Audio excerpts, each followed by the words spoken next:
Hay historias que no desaparecen. Simplemente aprenden a esconderse mejor.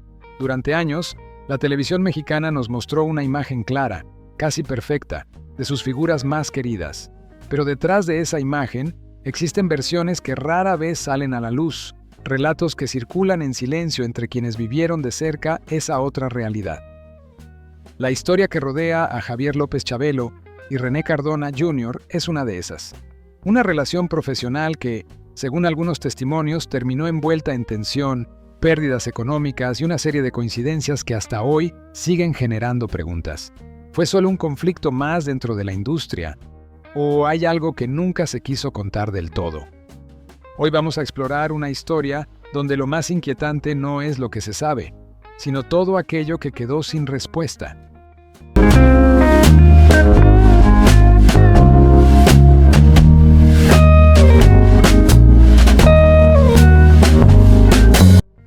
Detrás de aquella historia que comenzó a circular en voz baja dentro de la industria, lo que realmente inquietaba no era únicamente la gravedad de la acusación, sino la forma en que se transmitía, como un secreto incómodo que parecía sobrevivir precisamente porque nadie quería enfrentarlo directamente. Durante décadas, la imagen de Javier López Chabelo había sido construida con una solidez casi imposible de cuestionar. Una figura constante en la vida de millones de mexicanos, alguien que representaba estabilidad, tradición y confianza.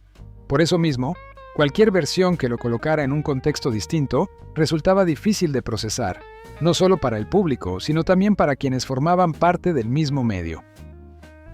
A principios de los años 2000, la industria del entretenimiento en México atravesaba una etapa de transición. Las dinámicas internas comenzaban a cambiar, los proyectos independientes implicaban mayores riesgos y las alianzas ya no eran tan firmes como en décadas anteriores. Fue en ese escenario donde la relación entre Chabelo y René Cardona Jr. tomó forma, inicialmente como una colaboración basada en intereses comunes. Cardona, con su trayectoria marcada por un estilo audaz y decisiones controvertidas, representaba una figura distinta dentro del cine nacional, mientras que Chabelo, más allá de su imagen pública, ya tenía experiencia en inversiones y negocios que iban más allá de la pantalla. Sin embargo, lo que parecía una asociación prometedora comenzó a deteriorarse cuando el proyecto en el que ambos habían depositado recursos importantes no logró concretarse. Las versiones posteriores hablan de pérdidas significativas, de decisiones cuestionables y de una ruptura que dejó de ser profesional para volverse profundamente personal. Aunque no existen documentos que detallen con precisión lo ocurrido en aquellas reuniones privadas, algunos testimonios indirectos describen un ambiente tenso donde la confianza se había fracturado completamente y donde las diferencias ya no podían resolverse con facilidad.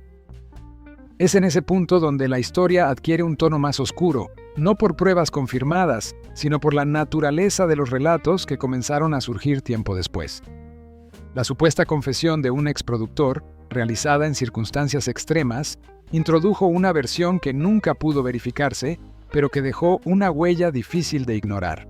Según ese testimonio, lo ocurrido entre ambos no terminó simplemente en una disputa económica, sino que habría escalado a un nivel mucho más delicado. Aún así, es importante entender que este tipo de declaraciones, especialmente cuando provienen de momentos tan vulnerables, pueden estar influenciadas por percepciones personales, recuerdos fragmentados o incluso interpretaciones que con el tiempo se distorsionan. Lo que sí es un hecho es que, poco tiempo después de esos conflictos, la muerte de René Cardona Jr. fue registrada oficialmente como natural. Sin embargo, para quienes conocían el contexto previo, esa conclusión no logró disipar todas las dudas. Se habló de procedimientos que no se realizaron con la profundidad esperada, de decisiones que dejaron vacíos difíciles de explicar y de un silencio notable por parte de quienes pudieron haber aportado más claridad. Pero, nuevamente, nada de esto alcanzó el nivel de evidencia concreta, quedando todo en un terreno ambiguo donde las certezas eran escasas. Con el paso de los años, la historia no desapareció, sino que se transformó. Dejó de ser un rumor inmediato para convertirse en una especie de relato persistente que aparecía y desaparecía en distintos círculos. Periodistas, exempleados de la industria y figuras retiradas llegaron a mencionar fragmentos de esta versión, siempre con cautela, siempre evitando afirmaciones definitivas.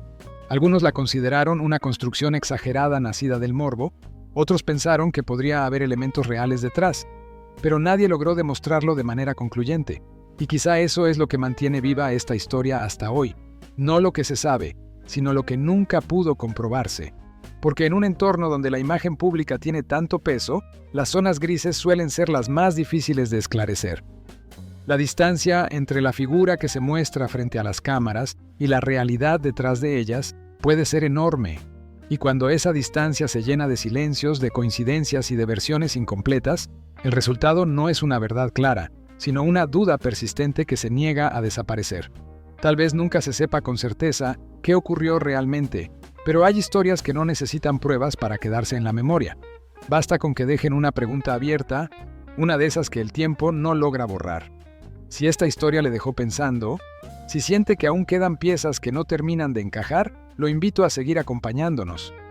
Porque en este canal no solo recordamos a las grandes figuras del espectáculo, también exploramos esas zonas grises que el tiempo no ha logrado aclarar por completo. Puede suscribirse y activar la campanita si desea descubrir más historias como esta. Relatos que no siempre ofrecen certezas, pero que invitan a reflexionar. Gracias por estar aquí. Y nos vemos en la próxima historia.